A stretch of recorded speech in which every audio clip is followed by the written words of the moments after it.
Hey, hello everyone, welcome back to my channel. Today's video is about the pumpkin event. This event is a variation of some previous event, but there was some changes, so let me go through the basics first.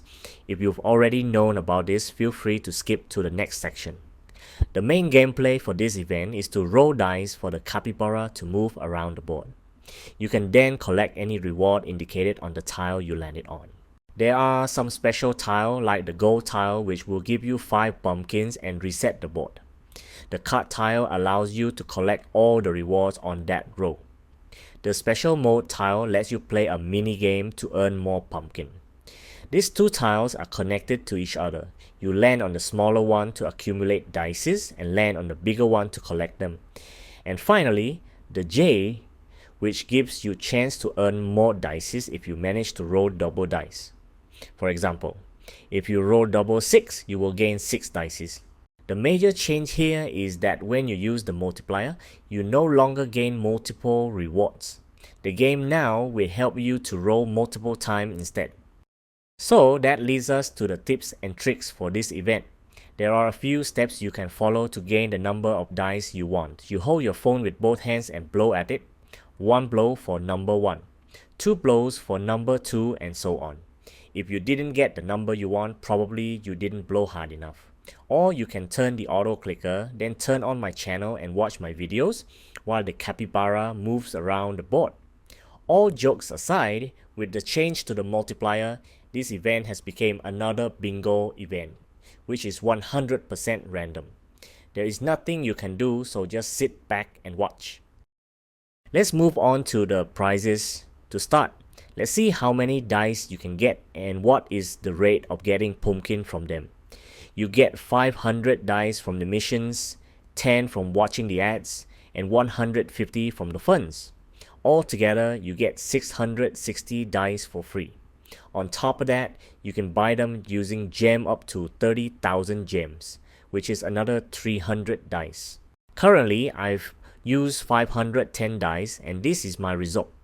This is equal to 1.5 pumpkin per dice, 7.15 gems per dice, and around 10% dice refund. This rate seems a bit low compared to some of other members I talked to. Most of them got around 1.7 pumpkin per dice. So let's use the rate of 1.6 pumpkin per dice for calculation. So here is the estimate of how much pumpkin and gems you could get from the amount of dice you use. Now I suggest that you spend all the gems earned from this event to buy back the dice to get more pumpkin to exchange for rewards. This is your final amount if you buy back the dice using the earned gem. Of course, I couldn't buy if I already bought the maximum amount. Okay, so for the prizes, currently we see the pattern that these events are the only place to get the mount core to upgrade them. So better get them from this event if possible to increase your speed. And the mounts HP as well. If possible, it's best that you get the mythic mount core because their HP is the highest, so most likely you would use them. I would recommend to focus on one to make them to +4 or +5 first before moving on to the next one. And this is my recommended sequence, but feel free to get what you like. If you can't get the mythic core or you have enough spare, you can get the legendary mount core. King Kong is useful for counter build, while Laputa is good for many contents that requires you to deal more damage. If you're only focusing on upgrading your speed, you can follow this suggestion. Always prioritize the mythic core as you get both speed and HP. Then follow by getting all the rare mount to +1, then +5, and then the rest of the sequence as indicated on the screen. Now after redeeming the mount core, likely you won't have enough for the hero or brand selection box, but if you're willing to pay, they're a valuable item to get. For the other prizes, some of them are worth it to exchange, like the elite packs, the Everstone, or the horseshoes. The keys and wishings based on the calculated rate are actually more expensive than buying it normally. The synergy scroll is another option also, even though it's more expensive than in-game. So if you want, I would recommend you to buy it from in-games instead. You can consider to get Susu, even though I don't recommend it.